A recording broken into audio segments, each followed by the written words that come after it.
Hi girls, ఏంటి అందరు కలిసి ఎక్కడికో వెళ్తున్నట్టున్నారు? అవును విశ్వ, కొంచెం అర్జెంటుగా వెళ్ళాలి. నువ్వు తప్పుకోవా? ఏంటి ఏమైనా ప్రాబ్లమా? నాకు చెప్పండి, నేను సాల్వ్ చేస్తాను. ఇది నువ్వు సాల్వ్ చేసేది కాదు విశ్వ, ఇది నా ఆశయానికి సంబంధించింది. ఏం దీప్తి, మళ్ళీ అలాగే అంటావు? నేను చెప్పాను కదా, నీ ఆశయానికి సంబంధించిన ఏదైనా నేను వెనకాల ఉంటానని. ఏంటి ఫైలు?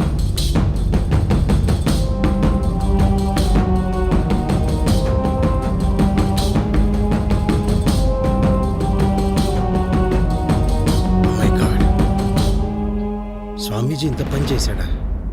అసలు అతను ఇలా చేశాడంటే నమ్మవద్దు అవ్వట్లేదు. నువ్వేంటి, మేమే నమ్మలేకపోతున్నాం. విశ్వ, నేను ఎలా అయినా ఏసీపీని కలవాలి. చూడు దీప్తి, ఈ టైంలో నువ్వు పోలీసుని కలవటం అంత మంచిది కాదు.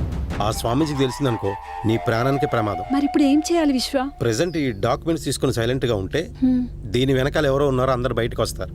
ఓకే. ఇప్పుడు కానీ కంప్లైంట్ ఇస్తే దీని వెనకాల ఉన్న వాళ్ళందరూ అలర్ట్ అయిపోతారు.